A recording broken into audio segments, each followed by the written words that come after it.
Hello, today I'm going to be taking a look at the Big Warboss Skybasta from Wargame Exclusive.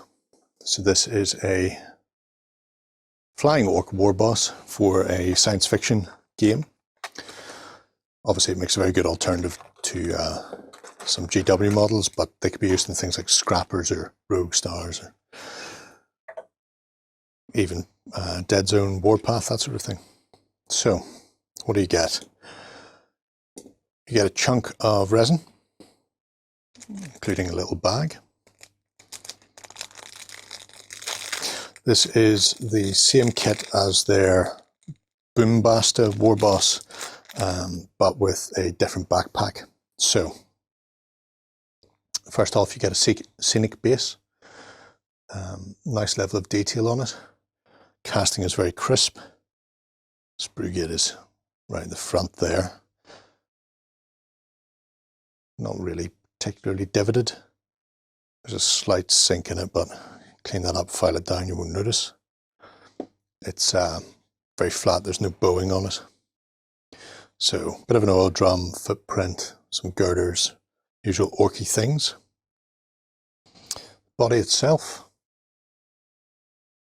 lovely crisp cast. So, plenty of chains and orcish armour. Large chunky pieces of metal that have been bolted or riveted together to make things like the iron jaw. It's got a shoot a pistol in a holster here along with a stick bomb. A lot of wear and tear on the armour plates, both the front and the back. He has a bionic leg. You can see things like the gearing there, very finely detailed. Nice orky skull on the front. Two clawed foot around the rear, pistons and exhaust. So it goes together like that, allowing him to stand on this oil drum. Like so. After that, we have his arms.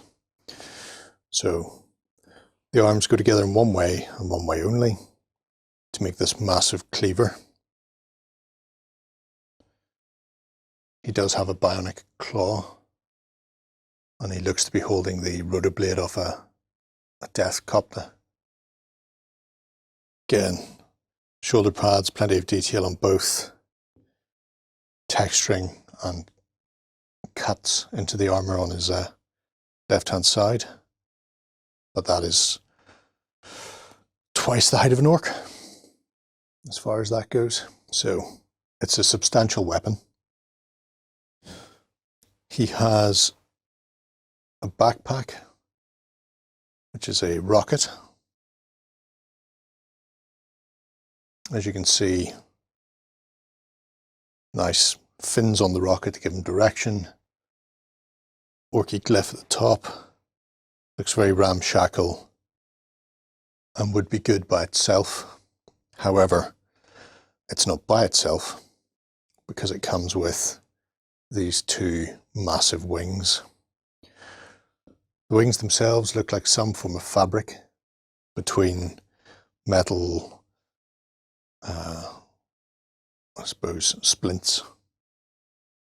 This piece itself is huge. But then orcs don't worry about physics. They'll get off the floor, if they believe they'll get off the floor. You can see a slight bit of flashing there, but the mold lines are practically imperceptible. Can't even feel it with my finger. Big sprue gate at the top here of this pulley.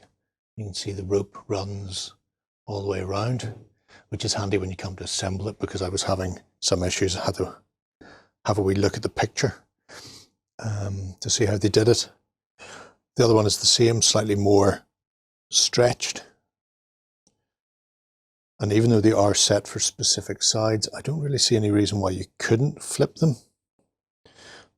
they should go that way to the body, but if they went the other way, I don't think anybody would really notice. Up to yourself, I suppose. Finally, we have a little targeter. Sits on top of the orc. His head, again, sprue hidden under the chin, which is nice. Chomping a cigar. Got a pair of flying goggles pushed up. Detail is absolutely exquisite. We have the power source / fuel source for his power claw. So if we have a look at the claw, there is a little hole that plugs into, and then the other piece goes around the back of the orc. We'll get to that when we see the built one.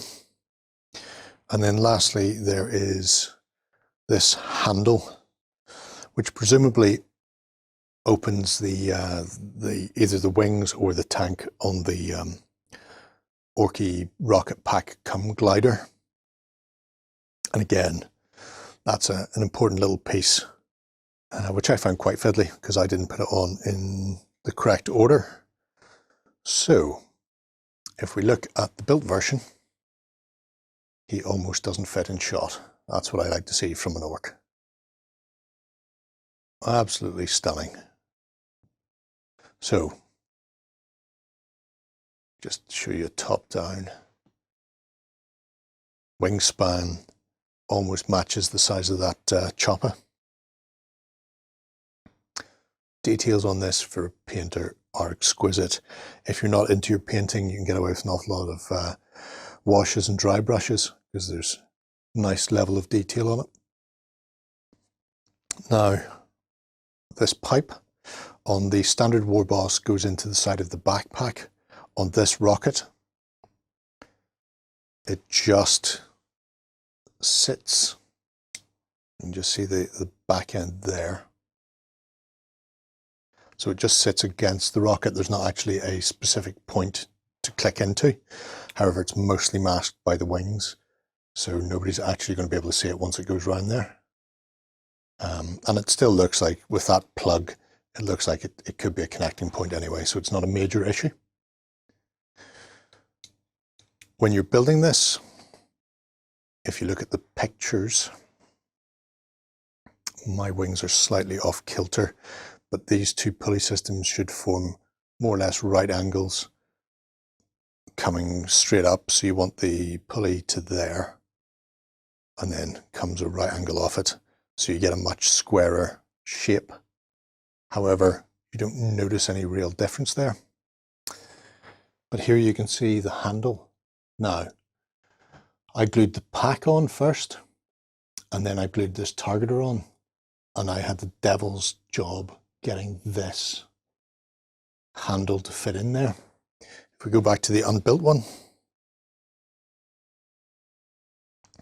you can see there is actually a gouge in the middle to take those pieces. So when you're assembling this, assemble that handle first before you glue the backpack on. You do need it because the ends of these pipes or these pulleys actually give you something to connect the wings to as well. So the wings come down and tuck in on each side of the rocket pack, and there's not much of a contact point there on this pulley system. So you use the actual pipe tops as a second or third contact point to give it a bit more stability. So it's worth bearing that in mind. But even with my misalignment, I'm quite happy with that. That is a beautiful piece of work. Absolutely stunning cast. I really can't find fault with it. Yeah, if you're into your orcs for science fiction for 40k, definitely take a look at this as a alternative to your standard Warboss. You will not be disappointed. It's an absolute beauty. I'm going to move on. Let me know what you think of Wargames Exclusive below, and I'll speak to you again soon. Go ahead and check out our other content on screen now. And while you're at it, why not hit subscribe and remember to ding our dong. Go on, you know you want to click it. Go on.